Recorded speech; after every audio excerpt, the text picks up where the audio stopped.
Excellence Monsieur le Président de la République, Monsieur le Vice-président de la République, Mesdames et Messieurs les ministres d'État, Mesdames et Messieurs les ministres, Messieurs les ministres délégués, Mesdames et Messieurs, c'est avec une grande joie que nous nous retrouvons autour de vous ce matin, avec l'ensemble de l'équipe gouvernementale pour le premier Conseil des ministres de l'année 2024, consacré aux échanges de vœux avec votre Excellence. Je voudrais ainsi, Excellence Monsieur le Président de la République, vous adresser au nom du gouvernement et en mon nom propre nos vœux les meilleurs pour l'année 2024.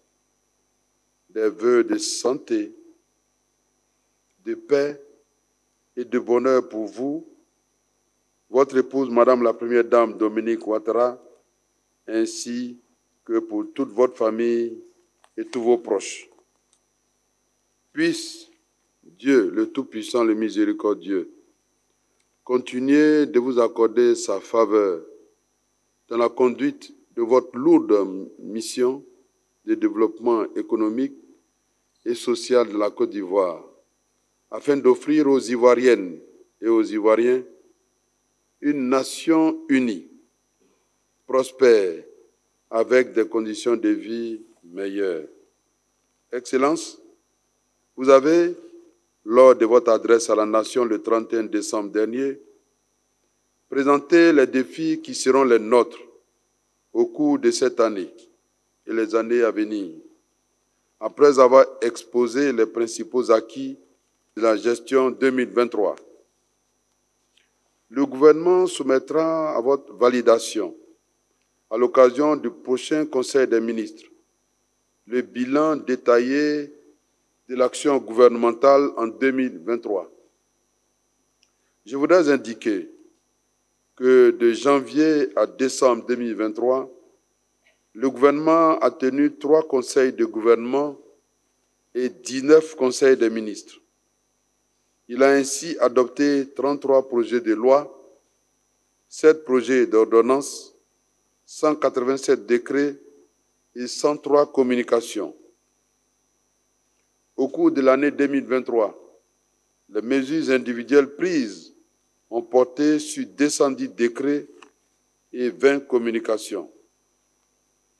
Ce travail gouvernemental combiné avec le suivi des activités opérationnelles ont permis d'avoir des résultats probants, malgré la conjoncture régionale et internationale complexe.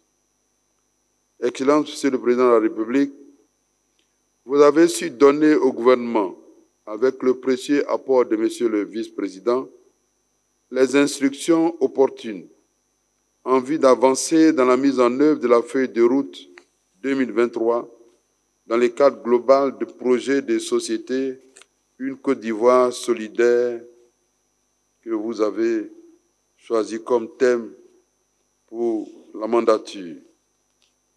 Cet ambitieux projet vise à transformer durablement la vie des populations sur les plans social, économique, du civisme et du patriotisme.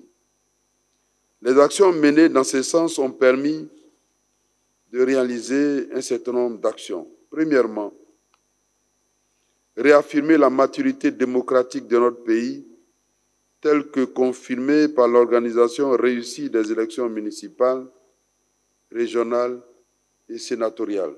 Deuxièmement, consolider la cohésion sociale, la paix, la sécurité et de renforcer la qualité et la crédibilité des institutions du pays. Troisièmement, maintenir un taux de croissance économique robuste en dépit de la conjoncture économique mondiale difficile.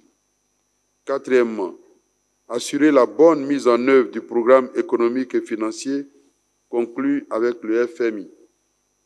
Cinquièmement, améliorer de façon substantielle les conditions de vie des populations par la réalisation d'infrastructures sociales de base, notamment avec l'électrification de 529 nouvelles localités, la construction de 25 collèges de proximité et de 51 établissements sanitaires de premier ordre, ainsi que la réhabilitation de 156 autres établissements sanitaires.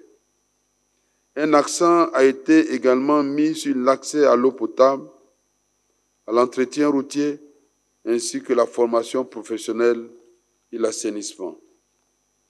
Excellent Monsieur le Président de la République, l'un des défis majeurs pour 2023 était de poursuivre le rythme accéléré des réformes et des projets, tout en prenant en compte les efforts à déployer pour la finalisation des infrastructures et du dispositif pour accueillir la 34e édition de la Coupe d'Afrique des Nations du 13 janvier au 11 février 2024.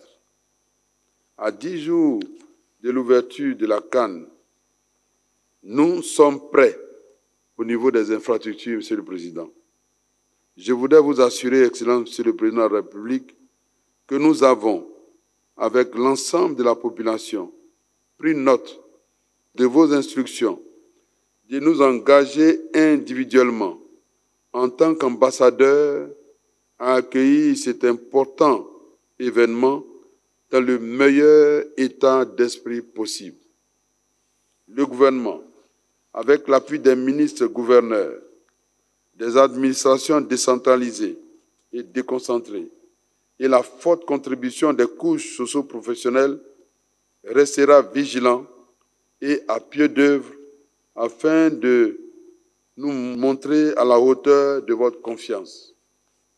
Je puis dire donc aujourd'hui, Excellent Monsieur le Président de la République, que la CAN de l'hospitalité s'annonce belle et réussie, avec des Ivoiriennes et des Ivoiriens mobilisés à tous les niveaux pour réserver un accueil mémorable à tous les participants, comme la Côte d'Ivoire sait bien le faire.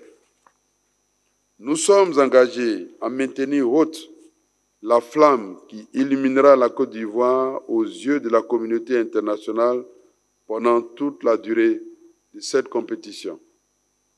Excellent Monsieur le Président de la République, Monsieur le Vice-président de la République, Mesdames et Messieurs, l'année 2024 est une année cruciale de la mise en œuvre du PND 2021-2025. Avant-dernière année de ce plan, il s'agira pour le gouvernement de redoubler d'efforts pour l'atteinte des grands projets visés. Les actions concrètes pour la poursuite de la réalisation de votre grande ambition pour vos concitoyennes et concitoyens font l'objet de la feuille de route 2024 du gouvernement. Celle-ci vous sera présentée en même temps que le bilan de l'action gouvernementale en 2023 à l'occasion du prochain Conseil des ministres. Ces deux documents ont fait l'objet de travaux de validation par les équipes interministérielles. Le gouvernement a clairement saisi les caps que vous avez bien voulu fixer lors de votre adresse à la nation pour une action gouvernementale efficace et efficiente, afin de répondre aux attentes légitimes de nos concitoyens. C'est au nom de chacune et de chacun des membres du gouvernement ici présents que je veux m'engager à ne négliger aucun effort en vue de mener avec dévouement et rigueur ces actions stratégiques pour la bonne marche de notre nation et la pleine réalisation de votre ambition pour la Côte d'Ivoire. Je voudrais vous assurer que nous serons à l'écoute de nos populations pour anticiper leurs besoins, mieux comprendre leurs attentes, mieux expliquer le sens de notre action et finalement leur apporter des réponses concrètes et satisfaisantes. Je veillerai particulièrement à la cohérence d'ensemble de l'action gouvernementale tout en restant constamment et humblement à l'écoute de vos orientations et des conseils très avisés. Je ne saurais terminer mon propos sans vous traduire à nouveau les vœux et les prières de chacune et de chaque membre du gouvernement ici présent.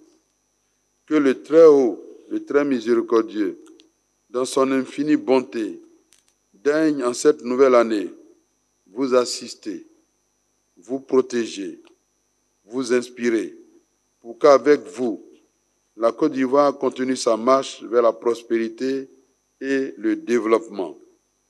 Tout en souhaitant pour la CAN à venir d'excellents moments sportifs dans la convivialité et l'hospitalité et des moments qui resteront mémorables pour toutes et pour tous. Je vous remercie pour votre aimable attention. Monsieur le vice-président de la République, Monsieur le Premier ministre, chef du gouvernement, Madame et Messieurs les ministres d'État, Mesdames et Messieurs les ministres, Mesdames et Messieurs, c'est avec un grand plaisir que je vous retrouve ce matin à l'occasion de ce premier Conseil des ministres de la nouvelle année 2024.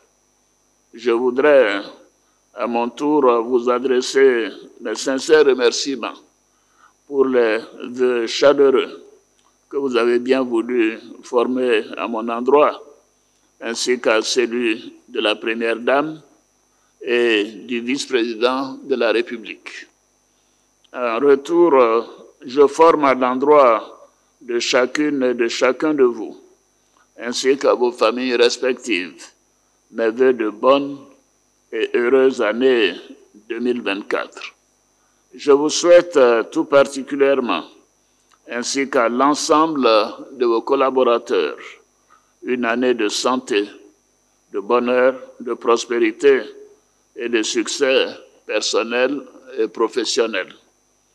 Je souhaite que l'année 2024 se caractérise par la consolidation des importants acquis enregistrés par notre pays en matière de développement économique et social, de rayonnement international et de maintien d'un climat de paix, de sécurité et de cohésion sociale.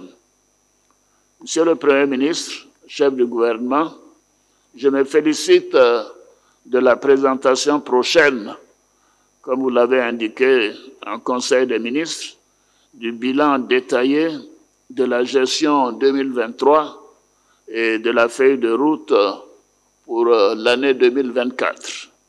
Ces instruments de gestion et de mesure de la performance de l'action gouvernementale constitueront des outils utiles pour accélérer la mise en œuvre de nos engagements majeurs pour l'année 2024, tant au titre du plan national de développement, le PND 2021-2025, que de notre programme de gouvernement couvrant cette période. C'est ainsi que nous pourrons réaliser les grands chantiers de notre projet de société intitulé « Une Côte d'Ivoire solidaire » afin de continuer d'améliorer nos performances économiques ainsi que les conditions de vie de nos concitoyens. Il nous faut poursuivre nos efforts dans les secteurs sociaux, notamment pour l'amélioration continue de l'accès à l'éducation, à la santé et à l'électricité. S'agissant de l'électricité, je comprends les préoccupations de nos concitoyens.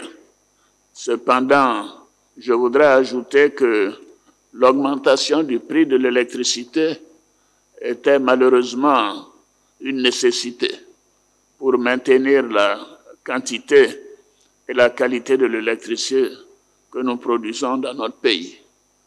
Je voudrais d'ailleurs souligner qu'en dépit de cette hausse, la Côte d'Ivoire reste l'un des pays en Afrique où les prix au kilowattheure est le plus bas et aussi l'un des pays où les coupures d'électricité sont les plus faibles sur l'ensemble du continent. Nous devons être fiers de ce que nous avons accompli dans ce domaine avec l'électrification à près de 100% et notamment l'électrification de tous les villages de plus de 500 habitants. Je crois que c'est une performance qu'il faudrait saluer et je vous félicite, Monsieur le Premier ministre. Gouverner, c'est prévoir et c'est assumer. Donc cette augmentation est une nécessité et vous avez bien fait de la mettre en œuvre. Nos efforts doivent également intégrer l'accès à l'eau potable, le reprofilage des pistes rurales et l'accès à l'emploi, ainsi que l'autonomisation des jeunes et des femmes. Comme je l'ai indiqué dans mon adresse à la Nation le 31 décembre dernier, je vous demande d'accélérer l'élaboration et la mise en œuvre des projets visant à améliorer la production des principales denrées alimentaires que nous consommons. Cela devra se faire dans une approche intégrée des différentes étapes des filières de la production à la consommation, en synergie d'action des membres du gouvernement concernés. Cette approche nous permettra de mieux maîtriser le coût de la vie, notamment en ce qui concerne les produits alimentaires. Et là, je voudrais souligner que nos productions alimentaires sont achetées par certaines personnes qui les exportent dans les pays voisins à des prix particulièrement élevés. Donc, je demande au ministre compétent de mettre en œuvre nos mesures de restriction des exportations jusqu'à nouvel ordre.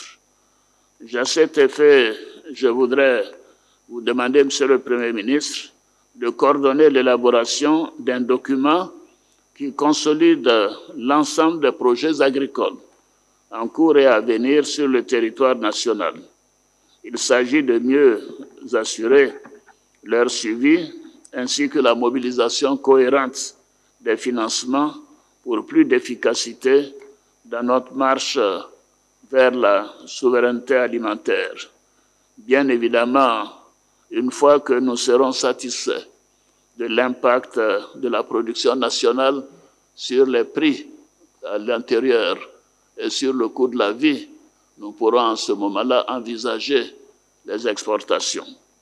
Nous devons œuvrer à mieux communiquer sur nos résultats et faire en sorte que notre action touche encore plus l'ensemble de nos concitoyens dans leur quotidien. Je demande également à Monsieur le Premier ministre et au gouvernement de maintenir nos efforts pour consolider les avancées en matière d'action climatique reconnues au cours de la récente COP28, notamment en mobilisant davantage les opportunités de financement dans ce domaine pour l'énergie solaire. Et je voudrais à nouveau féliciter le vice-président pour tous les contacts qu'il a pu nouer et tous les engagements qui ont été pris pour nous venir en aide dans ce domaine important. Monsieur le Premier ministre, Mesdames et Messieurs les ministres d'État, Mesdames et Messieurs les ministres, comme vous le savez, nous sommes à moins de 10 jours, comme vous l'avez d'ailleurs dit, Monsieur le Premier ministre, de l'ouverture de la 34e édition de la Coupe d'Afrique des Nations, la CAN. Je vous engage à nouveau à redoubler d'efforts et de vigilance pour un succès éclatant de cette compétition. J'ai été heureux de voir que le vice-président et vous-même, vous avez fait le tour des villes concernées pour vous assurer que les choses sont bien au point. Toutes mes félicitations à vous et aux membres du gouvernement qui vous ont assisté dans cette tâche. Nous devons montrer notre capacité à nous unir pour faire rayonner notre pays. Nous devons aussi réserver un accueil des plus chaleureux aux différentes équipes nationales et aux supporters qui prendront part à cette grande messe du football africain. Je sais que je peux compter sur chacun et chacune de vous et sur l'ensemble de nos concitoyens et des populations vivant en Côte d'Ivoire. C'est sur ces mots que je voudrais clore mon propos en vous réitérant mes félicitations pour votre dévouement au service de notre beau pays et en vous renouvelant à chacune et à chacun de vous mes vœux de bonne et heureuse année. Une année pleine de santé, de succès et de prospérité pour tous nos concitoyens. Je vous remercie. Bonne et heureuse année.